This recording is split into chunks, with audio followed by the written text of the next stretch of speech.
For the future administrators, welcome you all. देखिए this one. Why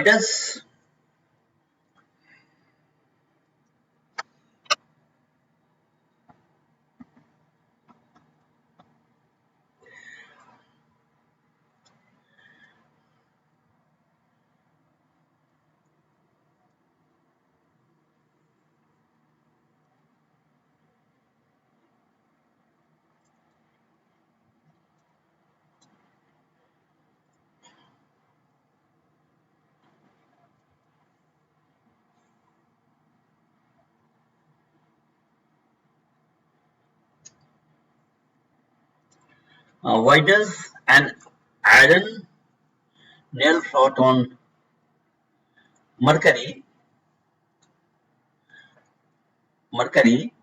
while it sinks in water? जो लोहे की घाटी है वह मरकरी पर तैरता है जबकि वह क्या है पानी में डूब जाता है। अब देखिए क्या कारण है इसका, एक एक करके देखते हैं हम लोग।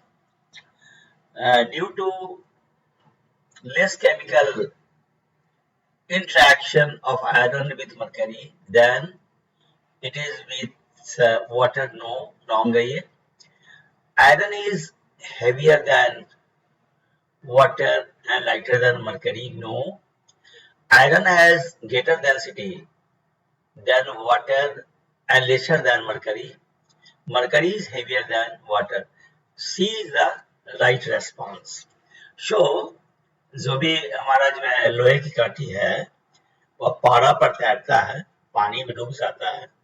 इसका रीजन ये है कि आयरन हैज ग्रेटर डेंसिटी, लोहा का घनत्व अधिक होता है पानी की अपेक्षा, and lesser than mercury, right. Come to this one, if a gas is compressed to half of its original volume at 27 degrees Celsius, to what temperature would it be heated to make it occupy its original volume? इसका मतलब है कि कोई भी gas को दाबा जाता है so that कि उसका जो हाफ हो जाए ओरिजिनल वॉल्यूम का, दाबने के बाद प्रेशर देने के बाद में ये 27 डिग्री सेल्सियस पर होता है। अब कह रहा है कि टू व्हाट टेम्परेचर, किस ताप पर क्या होगा, इसे गर्म किया जाए गैस को सो दैट कि यह आपका ओरिजिनल वॉल्यूम को ऑक्यूपाई कर ले, राइट। अब इसके लिए क्या है, जो हमारा गैस लॉज का आप इस्तेमाल करेंगे इसमें, और वो होता है हमारा कि V varies as T, right. और volume of any gas is directly proportional to absolute temperature provided pressure is kept constant, यदि दाब के मान को नियत रखा जाए। और इसी से फिर हम निकाल देंगे V1 by V2 is equal to T1 by T2, ठीक है। इस फॉर्मूला का आप कैलकुलेट करेंगे तो आपको रिजल्ट अगर आ जाएगा आप निकालेंगे, it will come out to be 327 degree Celsius. आपको सॉल्व कर लीजिएगा, it is very simple, right.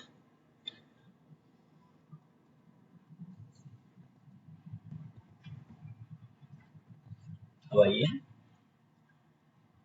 This question, a needle sinks in water whereas a ship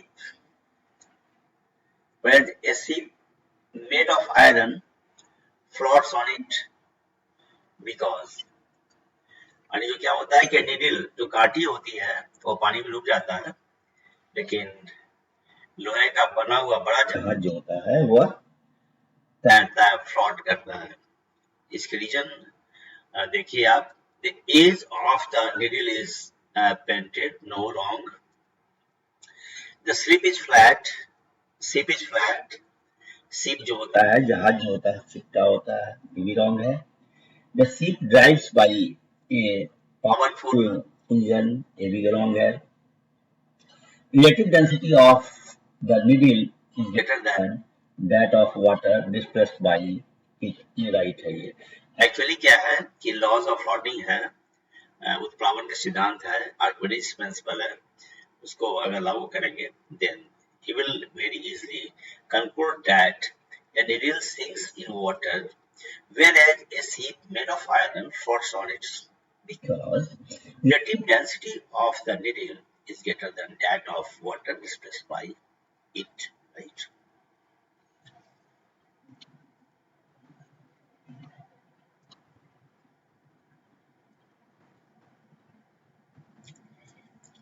Look at this. An iron needle floats on the surface of water due to Q.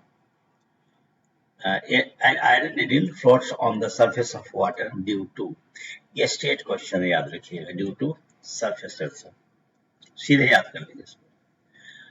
Now this question को आइए, assertion ये है कि iron an iron ball floats on mercury but gets immersed in water. Reason है the specific gravity of iron is more than that of mercury.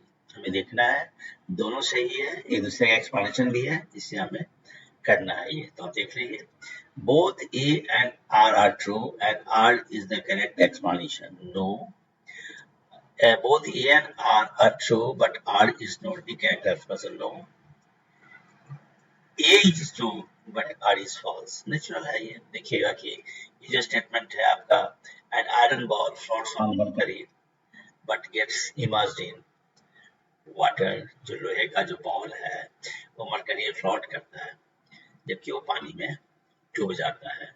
ये सही statement है ये. लेकिन यदि हम इसकी बात करेंगे, the specific gravity of iron is more than that of mercury, ये रॉन्ग स्टेटमेंट है. इसलिए जो राइट जो रेस्पॉन्स हुआ वो सी हो गया. Remember, right?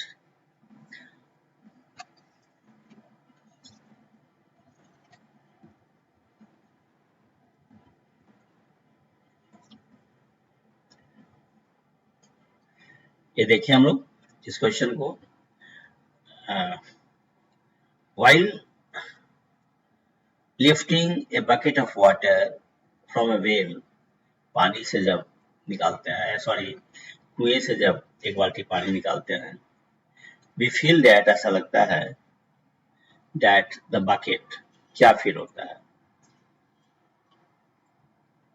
While lifting a bucket of water from a well, we feel that the bucket becomes heavier above the surface of water, becomes lighter above the surface of water, loses stability on coming out of the water, has gained mass on coming out of water. ये भी state question है, ये अनुभव की बात है. आप कुएं से कभी पानी निकाल के देख लेंगे तो जब पानी के अंदर रहेगा तो आप जानते हैं कार्बोनिक का सिद्धांत है कि कोई वस्तु क्या अगर किसी भी तरल में या जो आपका लिक्विड हुआ गैस हो उसमें डुबाया जाता है तो जो डूबे हुए पार्ट जो होते हैं वो बॉडी का, वह क्या है, फ्लूइड को डिस्प्ले करता है और विस्थापित करता है. तो उसमें एक आभासी कमी होती है भार में, राइट?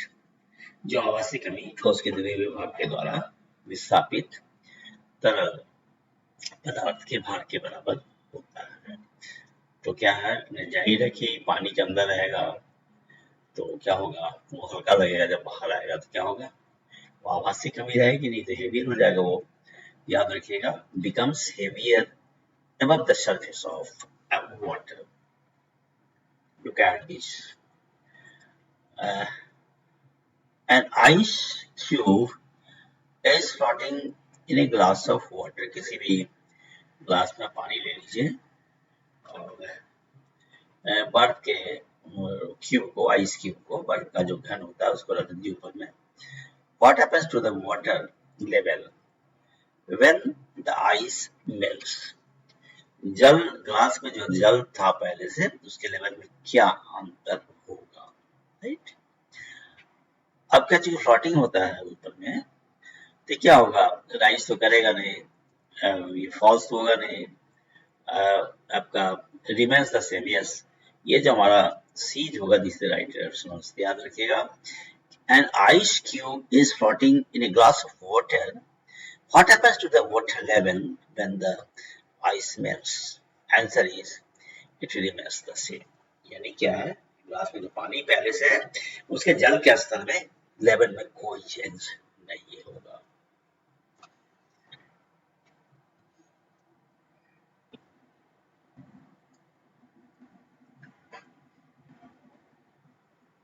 आइए से देखते हैं हम लोग. A piece of ice is floating in a beaker containing water up to its brim. When whole of the ice melts, जब पूरा ice अगर पिघल जाता है, then what will happen? The water will spill on the floor. No. The level of water will come down in the beaker. No. The level of water will first fall and then it will spill out of the beaker. No. The water level will not change. It remains as. इसके पहले भी discuss हुआ था. इसी से मिलता जुलता question. अब आइए हम देखते हैं इसको कि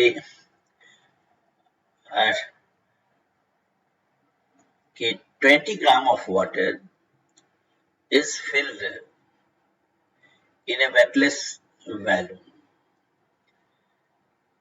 Its weight in water will be 200 grams of water is filled in a weightless balloon. ठीक है, कोई भारी जो है, यानी भारी का मतलब कि बैलून का कोई वेट नहीं है, उसमें 200 ग्राम पानी भर दिया गया. Its weight in water will be, तो क्या होगा वेट, ये देखना है हम लोग को. तो याद रखिएगा वेट विल बी 0. इसका रीजन ये है कि weight of balloon in water, weight of balloon in water, ठीक है, क्या हो जाएगा वेट और उससे घट जाएगा आप थ्रस्ट. तो वेट 200 है ना, ग्राम पानी है, आप थ्रस्ट भी 200 होगा, तो 200 minus 200 it will come out to be 0. तो आपका राइट रेस्पॉन्स होगा ए होगा, याद रखिएगा. Right,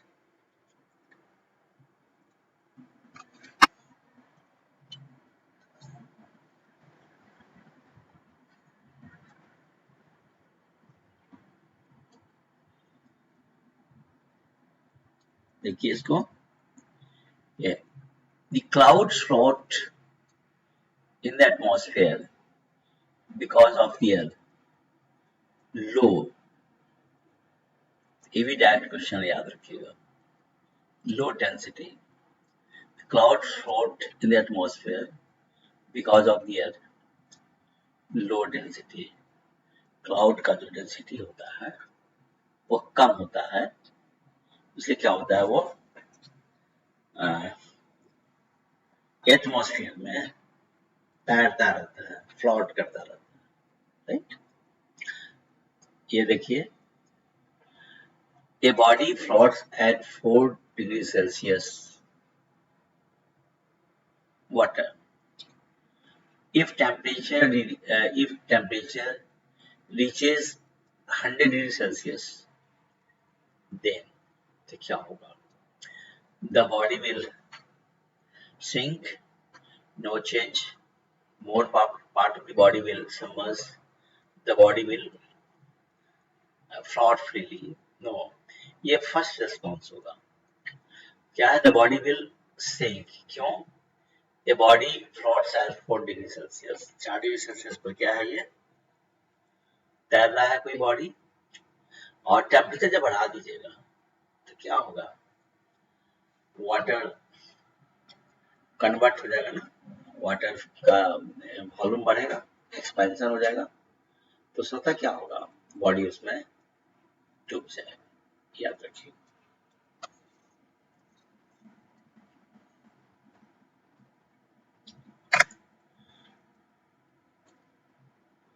So see this, why it is easier to swim in the sea than in river. समुद्र में तैरना आसान होता है, राइट, नदी की तुलना में. राइट। क्यों? अब देखिए option,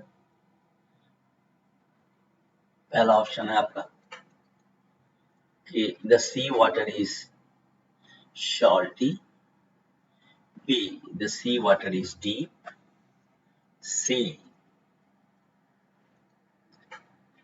the sea water is heavier, B, sea water is lighter। ये भी डायरेक्ट क्वेश्चन है, ठीक है, ये आंसर होगा, राइट आंसर। तो याद रखिएगा कि it is easier to swim in the sea than in river. समुद्र में तैरना आसान होता है नदी की तुलना में, क्योंकि the sea water is salty, right. इसको हम देखते हैं, ये भी फैक्ट है, आप याद रख लीजिएगा। वाइल फ्लोटिंग, अगर मैच्योरिटी आएगी आपके धीरे धीरे तैरने में तो आप समझ जाएंगे। While floating in a sea, what part of an iceberg is above the surface of sea, याद रखिएगा।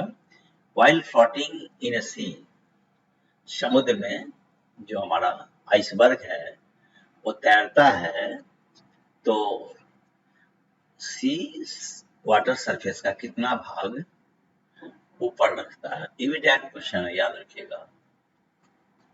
1/9, remember.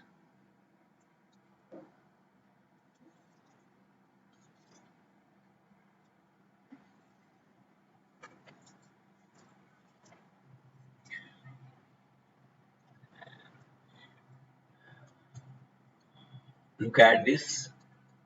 A body weight is highest in which among the following? Immediate question. Hydrogen. A body weight is highest in which of the following? Hydrogen. याद रखिए। इसको देखते हैं हम लोग कि when a ship enters a sea from a river, what happens? जब कोई भी जहाज नदी से समुद्र में प्रवेश करता है तो क्या होता है, ये भी डायरेक्ट क्वेश्चन है। इट राइजेस ए लिटिल,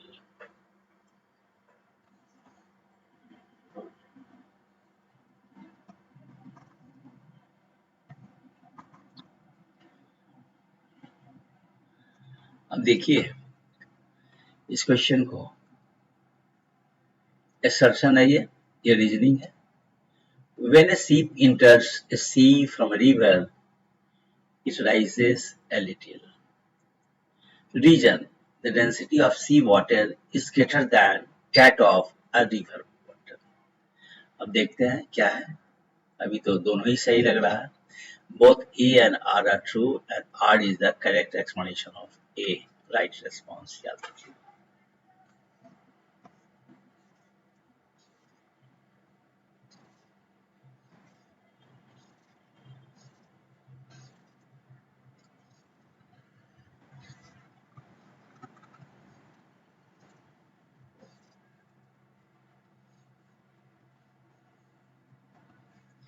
देखिए, look at this question.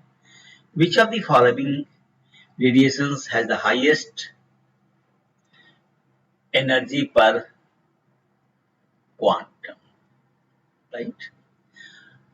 इसमें क्या है देख लीजिए, आपका ये 320 to 400 नैनोमीटर, ये वेवलेंथ है, ये रेंज है, ये 200 to 280, 280 to 320, 400 to 600। Actually right response भी होगा। और इसको सॉल्व करने के लिए आप जो क्वांटम या फोटोन का एनर्जी जो होता है ई, वो होता है आपका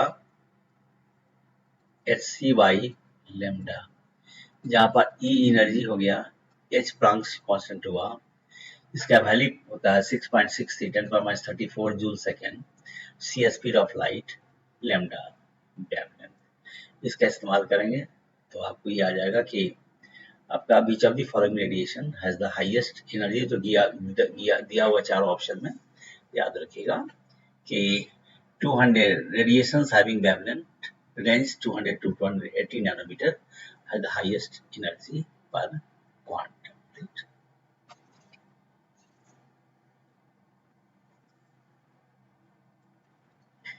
The visible range of solar radiation, ये स्टेट क्वेश्चन है, याद रखिएगा, ठीक है। बी 400 to 700 नैनोमीटर, याद रखिएगा। Visible range of solar radiation क्या होता है? 400 to 700 नैनोमीटर होता है। अगर वेवलेंथ का वैल्यू 700 नैनोमीटर से ज्यादा हो जाए उसको कहते हैं इंफ्रारेड, और यदि वेवलेंथ का वैल्यू 400 नैनोमीटर से कम हो जाए उसे कहते हैं अल्ट्रा वायलेट।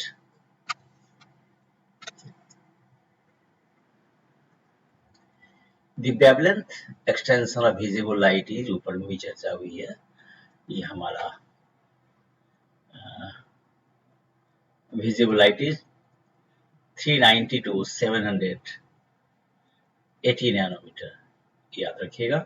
नॉर्मली आपका 4000 एंगस्ट्रॉम यूनिट से लेकर के 8000 एंगस्ट्रॉम यूनिट के बीच होता है, इसलिए ये लगभग में यही रेंज माना जाता है विजिबल लाइट का।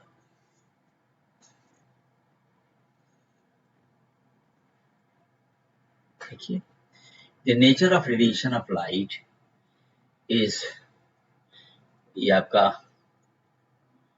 ड्यूअल नेचर होता है, ये स्टेट क्वेश्चन है, सी होगा ड्यूअल नेचर ऑफ लाइट। प्रकाश का दोहरा गुण मतलब क्या हुआ? ये वेव के रूप में भी प्लस पार्टिकल के रूप में भी, राइट। लेकिन दोनों एक साथ नहीं होगा। अगर वेव नेचर होगा तो पार्टिकल नेचर वहां गॉन हो जाएगा, पार्टिकल नेचर होगा तो वेव नेचर वहां पे डोमिनेट करेगा। दैट इज द मीनिंग, याद रखिएगा।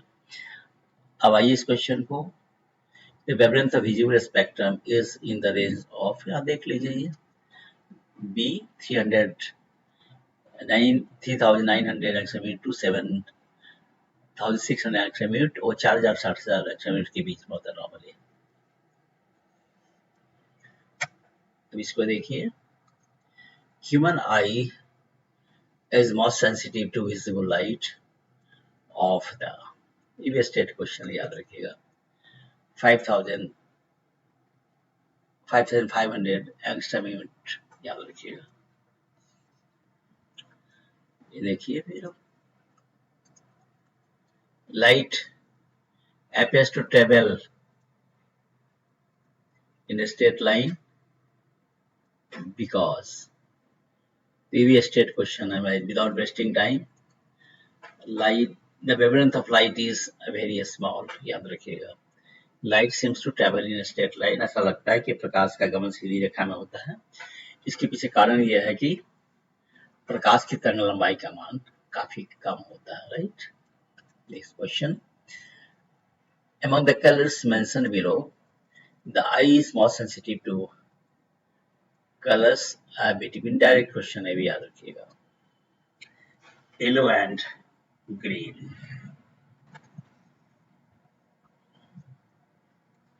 which of the following statement is not correct, कौन सा करेक्ट नहीं है ये हमें देखना है, right. The human ear become more sensitive at 1000 Hz, note correct करना है ये, मतलब ये करेक्ट है।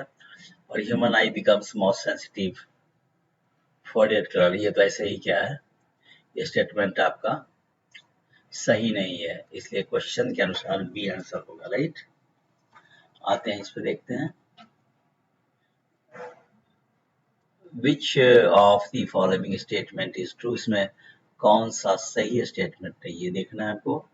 The light has a greater velocity, ये ऐसी सही दिख रहा है, ये आंसर होगा, याद रख लीजिएगा।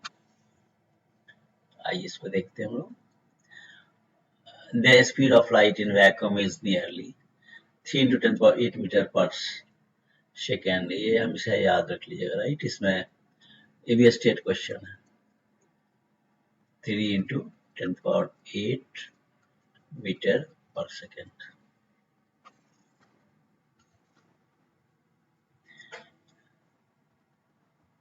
The speed of light is, कितना स्पीड ऑफ लाइट होता है वो देख लीजिए, भी स्टेट क्वेश्चन है। 3 × 10⁸ मीटर पर सेकेंड। The time taken to reach the sunlight up to the surface of the earth approximately, कितना समय लगता है सूर्य से प्रकाश को, सनलाइट को आने में पृथ्वी पर। ये भी स्टेट क्वेश्चन है, याद रखिएगा। नियरली 8.5 मिनट, डायरेक्ट क्वेश्चन है ये। ये देखिए, the speed of light in air depends on, किस चीज निर्भर करता है? प्रेशर पर निर्भर नहीं करता है, डेंसिटी पर नहीं करता है, इट इज इंडिपेंडेंट, ये भी नहीं है, और टेम्परेचर निर्भर करता है नहीं करता है। इसमें से चार में से कोई भी ऑप्शन नहीं होगा, याद रखिएगा।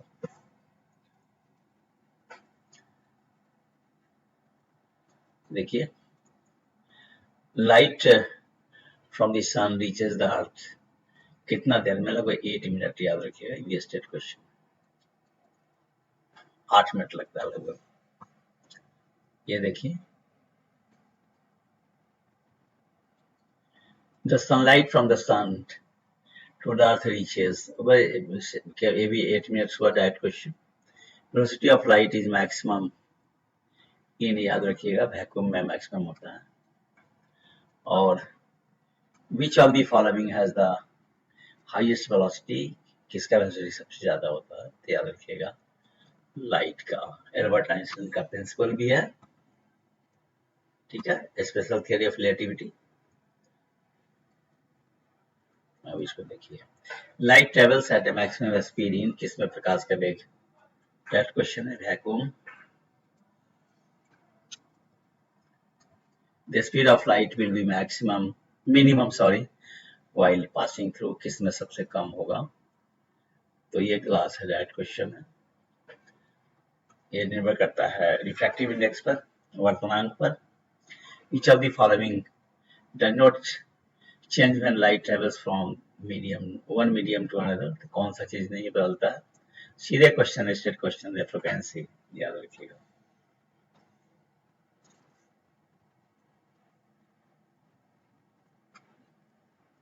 ये देखिए, when light waves pass from air to glass, the variable affected are, तो वेवलेंथ फ्रीक्वेंसी, यानी ये velocity and frequency, wavelength and frequency. ये जो आपका वेरिएंट जो होगा वो वेवलेंथ एंड वेलोसिटी होगा। डी आंसर होगा, याद रखिएगा, ठीक है। बातें इसको देखते हैं। Total internal reflection can take place when light travels from, ये भी याद रखिएगा।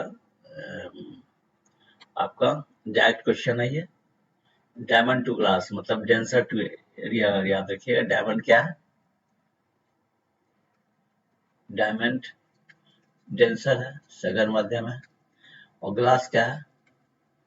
रियर है, विरल माध्यम, याद रखिएगा।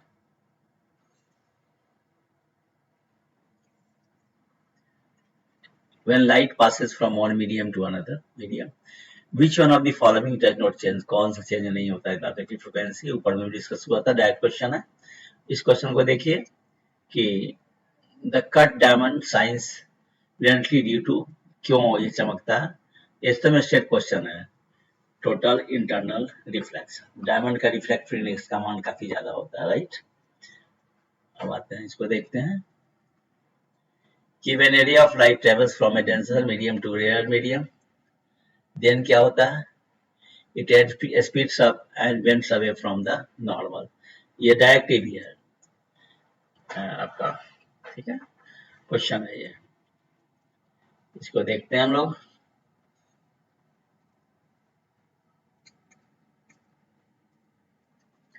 The diamond appears lustrous because of, क्यों? ये टोटल इंटरनल रिफ्लेक्शन, ये डायरेक्ट क्वेश्चन है। इसको देखिए,